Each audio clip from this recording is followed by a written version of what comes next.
Sí, bueno, Morimari Compuche, saludar a toda la gente. Ujú.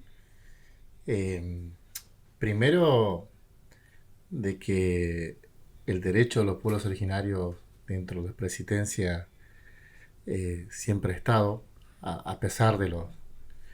Y la ley de emergencia era una cuestión de que venía a dar respuesta junto a la demanda de que había mucho desalojo, ¿no? Mm. Si bien eso era más que nada para medir y cuantificar la realidad de cuántos territorios están administrados por los pueblos originarios a nivel país, cuántas comunidades existen, no debemos olvidar de que el tema del retorno a la democracia ha hecho que muchos originarios pudimos empezar a autoidentificarnos, a autorreconocernos con nuestra propia identidad.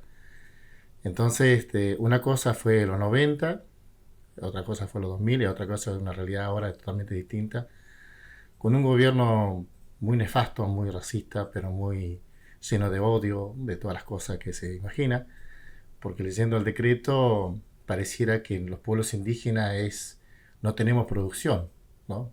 Porque además, aparte de derogar un decreto eh, que se había hecho en el 2021, eh, pensábamos a veces como que, bueno, que se iba a dejar que se caiga por sí solo, ¿no? Ujú. Pero sacar una derogación es como que, bueno, tocan la fibra más íntima de lo que es la defensa y el resguardo territorial, Mm. porque lo que nosotros estamos diciendo a lo ancho y lo largo del país es que los territorios están en juego, no solamente por nuestra vida, sino por la vida de toda la humanidad y por la vida de todos los seres que habitamos este lugar, ¿no? Y en ese sentido, es como que yo lo escuchaba a ustedes, decía, bueno, no se habla más o no se quiere hablar más, pero esto también para desarnar un poco a la sociedad argentina, porque la sociedad argentina también tiene sus cuestiones que a veces tienen un perjuicio sobre los pueblos originarios y crean el odio, ¿no? Sobre todo este decreto habla con las consecuencias que viene sucediendo en el sur, y en el sur estamos el pueblo nación mapuche, Ujú. estamos los Cananacuna, estamos los Chehuelche, ¿no? Hay otros pueblos también, entonces es como que constantemente pareciera que nosotros somos enemigos Ujú. del Estado, ¿no? Entonces eso es muy grave porque te dan no solamente te van a criminalizar más o te van a estigmatizar más, sino que bueno, el decreto dice concretamente como que antes no había tantas comunidades que ahora hay tantas. O sea, Ujú. y nosotros pensamos, cuando se vino la democracia, la participación era quizás afluyente en muchos lugares con el derecho, pero después cuando empezó a participar la juventud, cuando empezó a participar las nuevas generaciones, se fueron dando cuenta que hay derechos que se pueden otorgar y se pueden solamente concretarlo o ganarlo, pero eso de derecho se aplica, o sea, nosotros no le estamos diciendo al Estado reconozcan, no, apliquen los que están. Hay una constitución, la constitución reconoce la presidencia, ¿no? Hay leyes que ha firmado convenios internacionales, que ha firmado el Estado argentino, que es de la OIT, que Ujú. la 24075, hay declaraciones universales, como el de la ONU, el de la OEA, Ujú. y hay un código civil modificado, que también habla de justamente del reconocimiento, como deberían hacer, instrumentar al Estado argentino para que se reconozca la posesión comunitaria de los pueblos originarios. Nosotros constantemente tenemos la buena voluntad y el buen diálogo para poder acercar propuestas, pero a veces pareciera que el Ejecutivo y el Legislativo a veces no quieren escuchar, Ujú. porque esto no es que no se venga conversando, no es que no se venga charlando, porque esto se ha charlado desde siempre, Ujú. inclusive nuestros mayores. Lo que pasa es que a veces hay muchos intereses, los intereses están claros hoy el día, los intereses están hoy para las multinacionales, para los más ricos, y sabiendo eso, bueno, hay que tratar de buscar estrategia, táctica quizás de cómo expresarnos. Ujú. Estamos ahí comunicándonos con muchos hermanos y hermanas, de poder buscar la forma de poder hacer una expresión conjunta, ¿no? Porque hace que, una vez más, vemos como que no niegan, pero así sencillamente, como diciendo, bueno, los indígenas tienen la culpa porque hay más comunidades, hoy no se puede avanzar, la producción, como que no estamos en contra del progreso. Y vos decís, bueno, ¿qué significa avanzar en la producción? La producción macro, digamos, que lo que tiene que ver con la cuestión energética, con lo que tiene que ver con el litio, la minería, el petróleo, el extractivismo claro, salvaje, ¿no? Entonces, si eso es el progreso, si eso es justamente la producción, bueno, es una cuestión que quizá nos debemos un debate también con la sociedad, y por eso nosotros siempre confiamos y articulamos con los sindicatos, ¿no? Siempre hemos articulado, sobre todo con la CTA autónoma, siempre hemos, de su inicio, siempre articulamos y conocemos a sus referentes, conocemos a sus dirigentes, y creemos que estamos buscando la forma de poder que esto de que no nos veamos avasallados nuevamente. Si bien es un cachetazo muy fuerte, porque hoy lo que corre en riesgo son las comunidades que están judicializadas. Así que en ese sentido estamos ahí. Vos definías, Ignacio, este gobierno como racista, ¿no? En una de tus primeras frases cuando nos acercabas toda esta información. En ese sentido, ¿ustedes creían que esto iba a pasar en algún momento? ¿Ya se la veían venir? Nosotros ¿O les tomó de sorpresa? No, nosotros lo veníamos planteando, lo veníamos planteando desde el Bicentenario. Ajá. El Bicentenario fue una bisagra y creíamos que frente a un gobierno nacional popular estaban dadas las condiciones para poder hacer esa reparación histórica sobre los pueblos originarios. No sucedió. No sucedió por muchos motivos, por mezquindades, por a veces responder a cosas que no son nuestras. Entonces tardó un tiempo hasta lo que fue el gobierno de Macri. Cuando vino el gobierno de Macri, bueno, dijimos, bueno, vamos a estar más juntos, más unidos, con más fuerza, pero también después fuimos viendo de que entre nosotros hay muchas cuestiones que a veces no están adecuadamente, que son temas que nosotros nos incumben, ¿no? Y que nosotros tenemos que resolver en nuestro territorio, pero hace que a veces como que el movimiento indígena en lo que fue el Bicentenario, antes de eso había como una línea, como había un horizonte en la cual si bien no estábamos la totalidad de acuerdo, pero siempre íbamos a ese horizonte. Sí.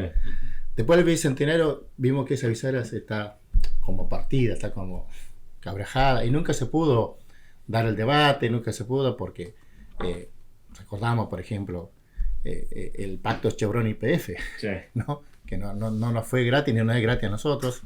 Entonces, son muchas las condiciones que nosotros veíamos que ese era justamente el momento justo para hablar de esa reparación, instrumentar justamente lo que dice el artículo 75 y 119, hacer todo lo que había que hacer para poder que Argentina una vez por todas reconozca la preexistencia de los más de 40 pueblos indígenas, más de 2000 y tantas comunidades, y que había que trazar como un pacto de esa manera. No se dio, y cuando vimos todo este tema, la ola del racismo, de la xenofobia que tiene este gobierno, sobre todo antes, en su campaña, en su cosa, nosotros no nos veíamos únicamente como que era un loco nada más, ¿no? Nosotros vemos que ese odio, ver a alguien con una motosierra haciendo una campaña, para nosotros dijimos, bueno, acá se nos viene la noche bastante oscura, digamos, y que le dé potencia justamente a las fuerzas de seguridad también es una cuestión, es un llamado a atención, porque, nosotros no tenemos frontera. Entonces, en ese sentido, creemos que hay un par de cosas que quizás tenemos que hablarlo, corregirnos y sobre todo, darnos esa posibilidad de fortalecernos. Sobre todo, fortalecernos. Hay una cosa que decías vos, que los intereses también están claros, ¿no? Sí. O sea, este marco legal, ahora eliminado, les permitiría en todo caso, si uno piensa mal o bien, ¿no? De acuerdo a lo que el gobierno busca, o sea, busca despojar a los pueblos de los territorios y disponer de esos territorios, me imagino, para otras cosas, ¿no? Hablaban de extractivismo. O sea, ¿vos creés que a partir de esto se están montando, digamos, todas las piezas en el escenario para fuerzas de seguridad? Un marco legal. Nosotros, por ejemplo, en los territorios, tanto en el sur como en el norte, vemos los comandos unificados. Claro. O sea, no de ahora, sino hace 3-4 meses. Es explícito. Es explícito, o sea. Y cuando vos querés hacer algo, ya están todos ahí organizados para decir, bueno, vos no te movilices. O sea, están dando todas esas cuestiones que vos no hagas más reclamo de lo debido, que no aplique más derechos de lo que vos te corresponde. Y los intereses, como vos decís, están claros. Para las multinacionales, para el extractivismo salvaje, que trae todas esas cuestiones, y y ojalá que seamos conscientes, no solamente los pueblos originarios, sino la sociedad, que podamos resguardar el territorio y podamos cuidarlo, y sobre todo a las presentes generaciones. Ignacio, tenemos en línea a Orlando Carriqueo, también Huerquén. referente, sí, Huerquén. Él también es secretario de Relación con los Pueblos Originarios de la CTA Autónoma Río Negro. No sé desde cuándo nos habrá estado escuchando, se pudo escuchar la parte de la intervención de Ignacio. Orlando, ¿cómo estás?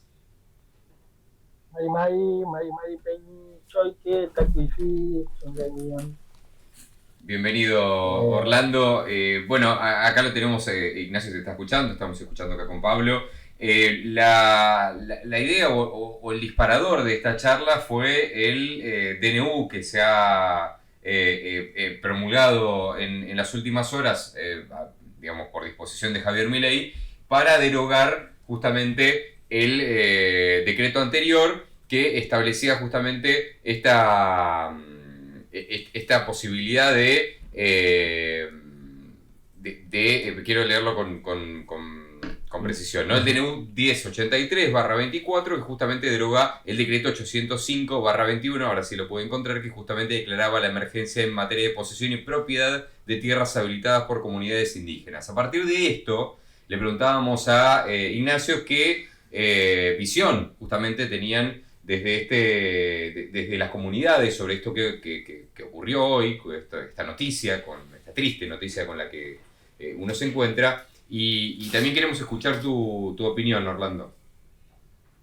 Bueno, sí, la verdad es que es lamentable, es parte del cinismo también de este gobierno, que hoy 10 de diciembre, el Día de la Democracia, el Día de los Derechos Humanos, avanza en una clara violación a los derechos consagrados constitucionalmente, convencionalmente, y que por supuesto que pone, me parece que en tela de juicio el proceso democrático en la Argentina. Me parece que no somos el único sector que está siendo no solo estigmatizado, violentado, esto de los comandos unificados, la represión, un proceso tremendo de judicialización, el Poder Judicial que no recepta el derecho indígena, y por supuesto una matriz extractiva que está presente en todos los territorios, ¿no? Y modificaciones de leyes, constituciones como en Jujuy, leyes como la de tierras en la provincia de Río Negro, como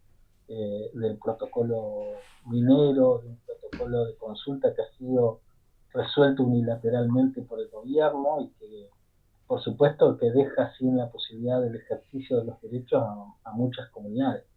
Es grave institucionalmente, es grave porque significa también romper con la paz social en un marco de una supuesta democracia, y que también tiene una concatenación de hechos, ¿no? No solo este gobierno ha venido asusando esta idea de este decreto que viene circulando hace meses, pero que hoy lo puso en vigencia, sino que el INAI ha cumplido a través de su presidente el rol de habilitar este proceso y no ha hecho nada para sentarse al lado de las comunidades. Creo que eso forma parte de una política. El rechazo hace unos días de una votación en la ONU sobre una declaración en base a esta situación de los pueblos indígenas que solo fue rechazada por Argentina como único país.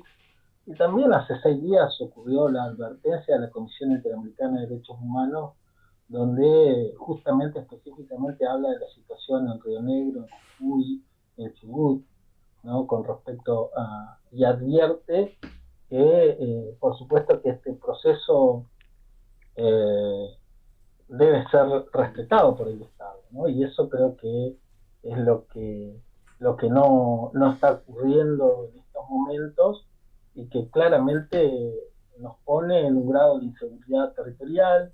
Coincido con el Peñi y con el Choike que hay que afianzar los lazos colectivos, intercomunitarios. Bueno, hoy nosotros hemos estado en comunicación con la Confederación Mapuche en Neuquén, que estaban en una conferencia de prensa por el tema de Vaca Muerta también frente a la Casa de Gobierno. La semana pasada nosotros, las autoridades también de las organizaciones, de las comunidades, llegaron a Viedma en una medida similar.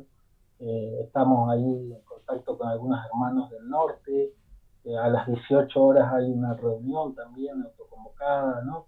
Más allá, creo que de tener una posición que las comunidades indígenas ya venimos charlando y veníamos viendo también este proceso y denunciando el proceso de la derecha en Argentina, pero también tiene que ver con un proceso, una crisis mundial y en Abya Yala también, donde el extractivismo marca el camino de las repúblicas y de los países en el mundo y Latinoamérica no está ajena a esa discusión.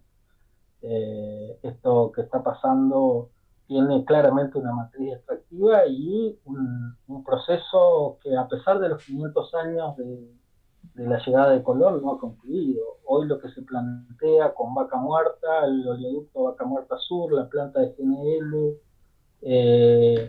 con el litio, con hidrógeno verde, con el oro y la plata, lo que se pretende es seguir sosteniendo las sociedades del primer mundo, las sociedades, porque todo eso va para allá, no está pensado para la utilización de lo que dice y lo que esconde el recambio de la matriz energética, o el proceso de injusticia que ya se está dando, injusticia energética, porque la verdad es que las comunidades no tienen gas, no tienen luz, no tienen agua potable, ¿no? Pero sí tienen un territorio sano, y hoy esas industrias extractivas vienen por esos territorios y han encontrado en el gobierno nacional un gobierno que es antidemocrático, racista, fascista, violento. Lo estamos perdiendo a Perdimos Orlando. a Orlando, aprovechamos también para... Ahí está. Hola. Se había cortado la comunicación, Orlando, pero creo que llegamos a entender lo último, me parece, ¿no? Sí. Sí, estabas no sé si nos escuchás ahora, pero estabas caracterizando al gobierno como racista, fascista, violento. ¿no? Sí.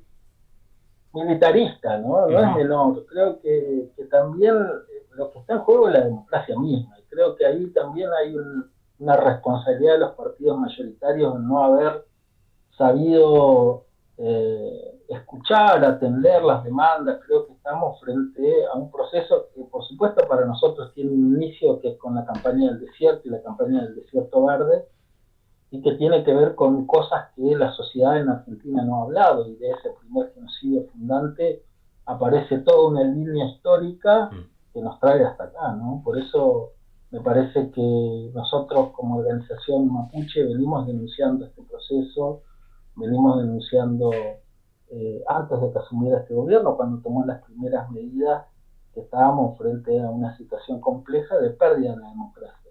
Y hoy el tiempo nos marca eso, porque me parece que esta situación tiene un claro objetivo de correr a las comunidades y a las familias indígenas de su territorio, con lo cual implica acciones genocidas, porque estas acciones buscan sacar a los pueblos indígenas de su territorio, y el territorio es parte de lo que hace a una comunidad, a un pueblo, y es también un delito grave, es un delito violatorio de los derechos humanos, y que hasta podría ser considerado un delito de lesa humanidad, porque va a traer mucha violencia al territorio, porque esto puede traer el costo de vida, no solo en una acción de desalojo, sino lo que implica el desarraigo, el corrimiento a las periferias de las urbes, donde lo que pretende es ir a engrosar el cordón de la pobreza, ¿no? En una sociedad que viene viviendo de esta manera hace mucho tiempo, y creo que es un tiempo de discutir, de revertir esta situación.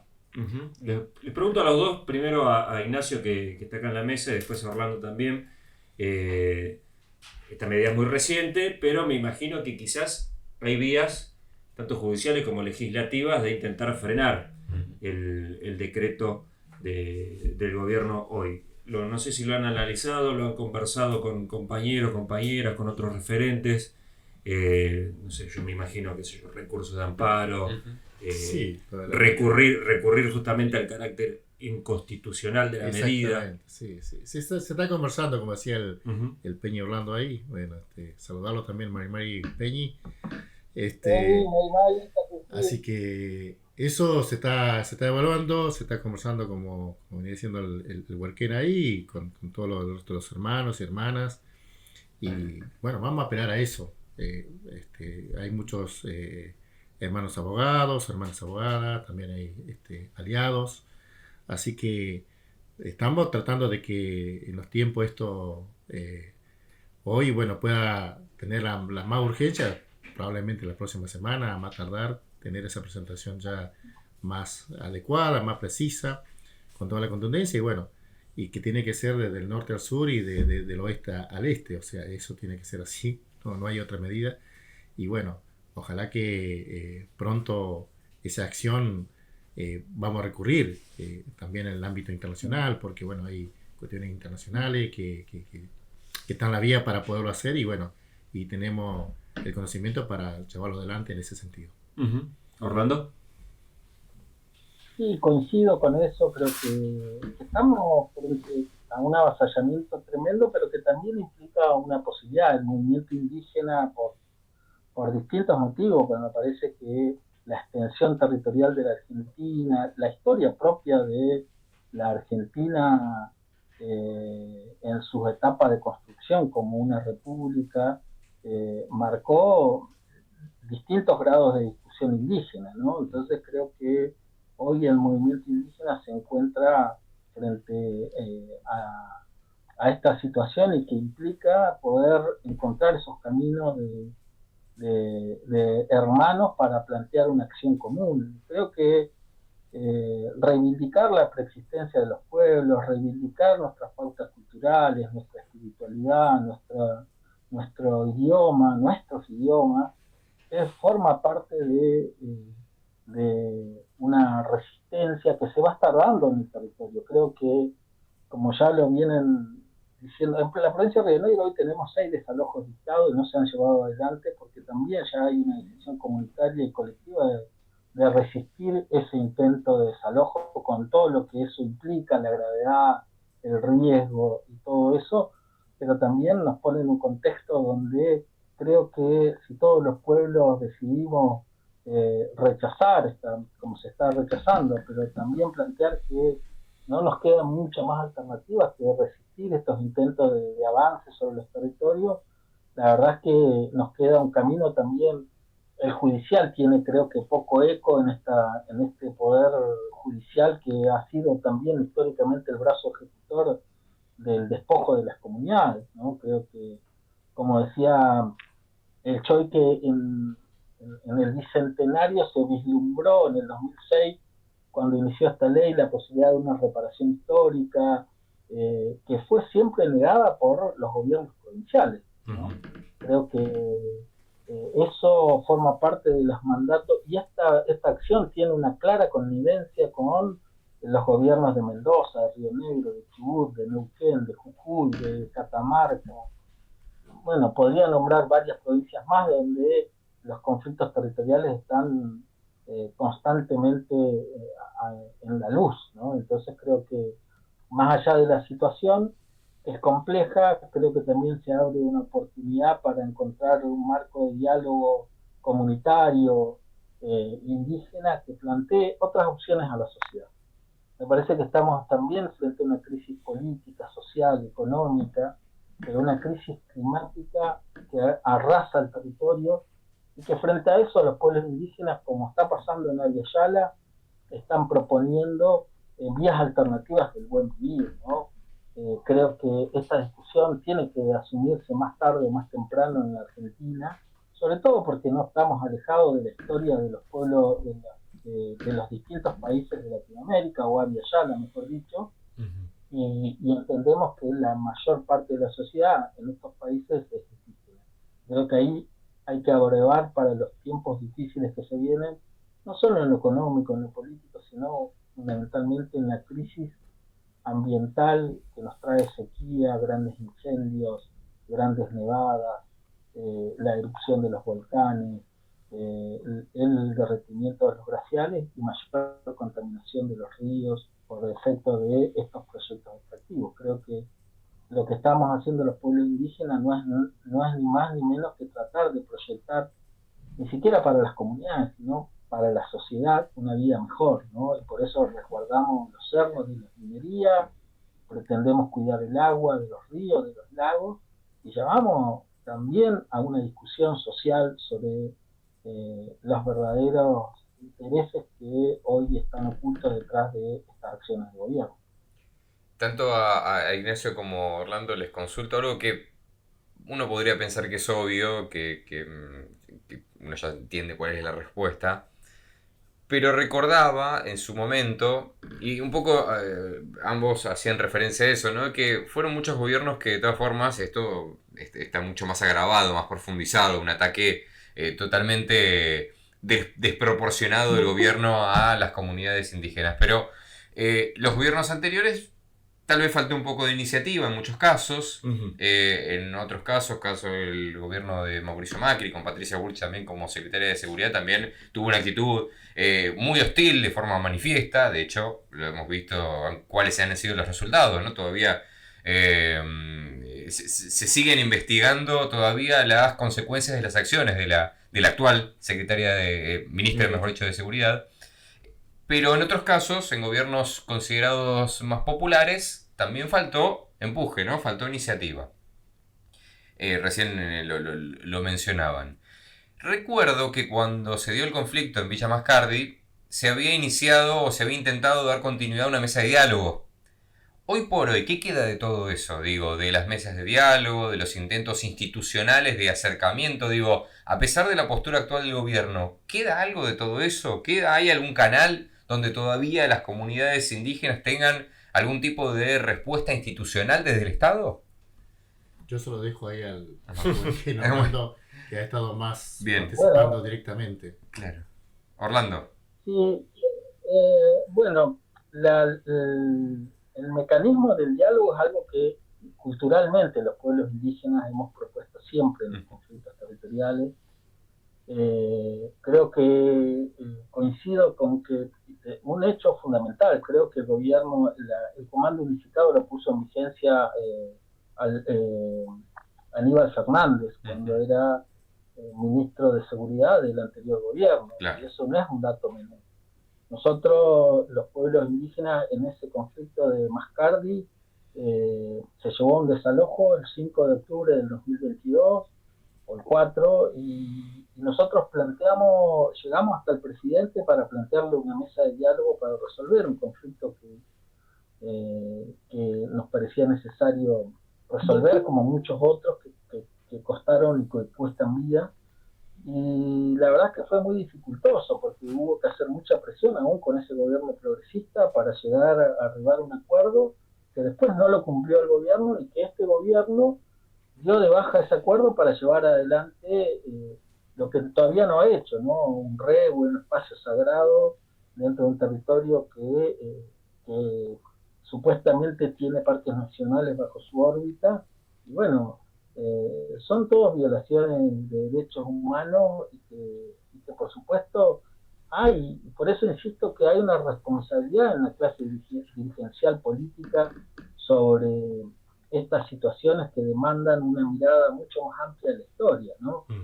Y lo pongo en términos de la Patagonia porque el Estado argentino tiene 213 años, 212 años, y la Patagonia se incorporó al Estado argentino hace 145 años.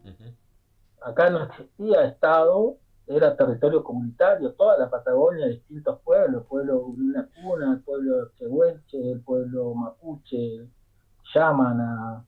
Bueno, es así que esa incorporación violenta significó claramente distintos estadios en la distribución territorial, marginación, violencia, y la verdad es que nada de eso se discute, ¿no? Entonces creo que más allá de los derechos consagrados en la Constitución, los convenios internacionales, tenemos que empezar a dar cuenta que hay discusiones sociales en la Argentina que no están resueltas, ¿no? Y me parece que reconocer el genocidio indígena es el pilar fundamental en el que puedes asentar un nuevo pacto democrático, una nueva sociedad, una discusión.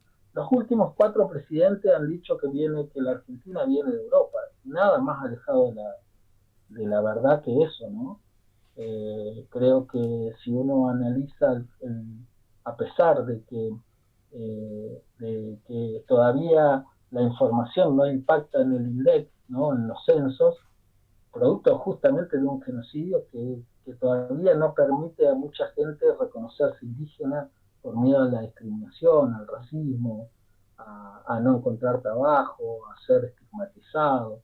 Bueno, esas son las consecuencias de un genocidio que claramente fue el inicio. El ejército argentino, cuando llevó adelante el genocidio del 76 al 83, ya había hecho lo propio con el pueblo mapuche, tehuelche, en la Patagonia. Los primeros campos de concentración de la Argentina no es la ex-ESMA, sino la Balcheta, Fistemenuco, Chelforó, Chimpay, Patagones, Junín de los Andes. Y eso ocurrió hace 100 y pico de años.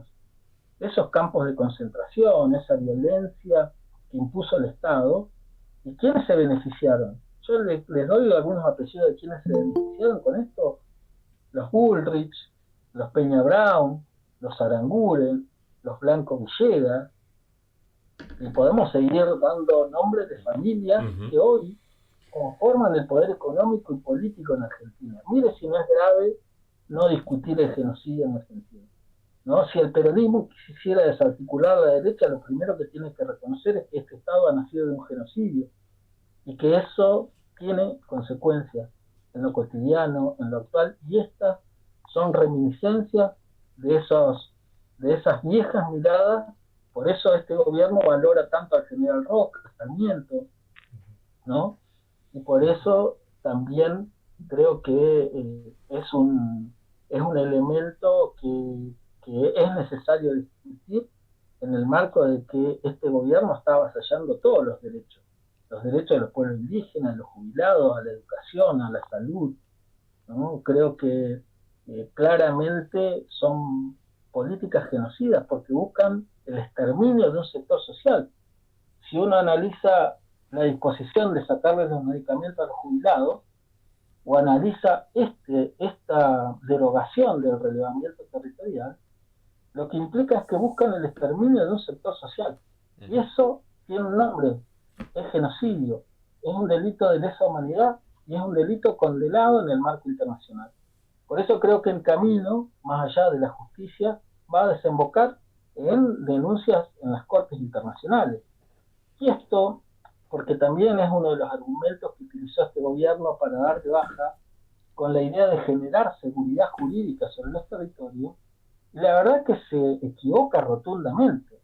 Por más rígido que haya, por más baja del relevamiento territorial de la 1660, por más que aprueben protocolos a su medida y a medida de la minera, las empresas internacionales saben que se arriesgan a invertir en un lugar donde, por ser territorios comunitarios indígenas, jamás van a tener la garantía a la seguridad jurídica si no es que no hay una consulta en el marco del derecho internacional. Las empresas multinacionales lo saben.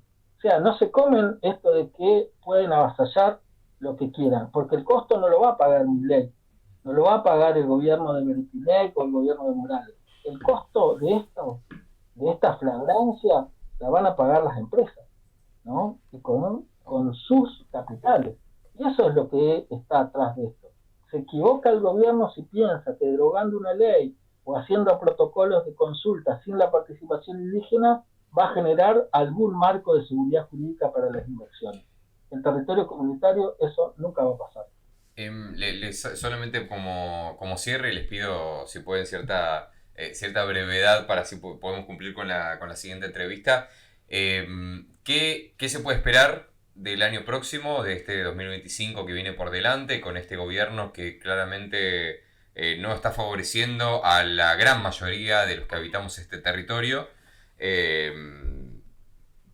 Podemos incluir a todas las comunidades tranquilamente, porque no sé, sinceramente, si tuviese que enumerar el porcentaje de la gente favorecida, creo que es ínfimo, ¿no? Y sabemos quiénes son, ¿no? Probablemente correspondan con los apellidos que Orlando daba hace un ratito. Los que acaba de enumerar. ¿Qué podemos esperar para el 2025 con este contexto? Y digo, en caso de que ustedes piensen que solo cosas negativas se pueden esperar, ¿cómo se tuerce esta situación según sus perspectivas? No, nuestra perspectiva siempre ha sido, iniciativa siempre ha sido de la manera orgánica, Ujú. ¿no? Dándonos esa conversa, haciendo otra unche, de manera más colectiva, que sea circular, y de esa manera, también sabiendo de que, como decía el Peña Orlando, ¿no? No somos sonsos de que en este momento, porque el año que viene va a haber elecciones, y también quiere marcar una cancha este gobierno. Quiere decir, aquí tengo la posta, ¿no? Y nosotros lo vamos, como decía el Peña, lo vamos justamente a enfrentar en los territorios con más organizaciones. Por más que haya derogaciones, que no nos reconozcan, que no nos quieran decir que existimos, nosotros siempre existimos, siempre vamos a seguir existiendo. Así que en este sentido nos damos fuerza, nos damos fortaleza y sobre todo organización y estrategia con todos los sectores aliados y aliadas o aliades. Y bueno, en este sentido, bueno, las centrales de trabajadores son fundamentales para nosotros. Orlando. Todo lo que dijo Choique es parte de lo que venimos pensando y venimos trabajando, ¿no? Esa articulación es central, estos taúnes, estos encuentros, creo que no hay más que agregar. Digo que hay una posibilidad de construir esas alianzas, de fortalecer y esto, discutir esta historia, porque en esa historia nos vamos a encontrar todos, seguro. Buenísimo. Bueno, muchísimas gracias a los dos. Sí. A Ignacio por acercarse hasta acá, hasta el estudio, tomarse la molestia de venir. Muy bien recomendado por Miriam Liempe, secretaria de Relaciones con los Pueblos Originarios de acá de la CTA Autónoma Nacional. Gracias a Orlando, que también tiene el mismo cargo, pero a nivel provincial en Río Negro. Exacto. Gracias por conectarte y brindarnos tus palabras. A los dos, ¿no? Por tomarse el Por este tiempo momento. de acercarnos a estas Y visiones. desainarnos también en muchas cuestiones, Claro, ¿no? hay cosas que uno desde ya desconoce, ¿no? Más allá de que cotidianamente estamos intentando trasladar todos estos mensajes Visibilizarlo. a por lo menos la comunidad y el entorno de la central. Lo cierto es que la voz de los protagonistas nos permite acercar con muchísima más precisión cosas que nosotros muchas veces damos a conocer a modo muy general, ¿no? Exacto. Sí, tocamos de oído, ¿no? Exactamente. Y Eso. tocamos mal a veces. Y a veces Tocamos de mal. oído y tocamos mal. Exactamente. Bueno, les agradecemos a ambos, sí, Ignacio Perfil, Muchas gracias. aquí también Autoridad Indígena, también a Orlando Carriqueo, secretario de Relación con los Pueblos Originarios de la CTA Autónoma Río Negro. Bueno, a ambos, muchísimas gracias por haber estado aquí en Punto para Reunida. Gracias. Toca ya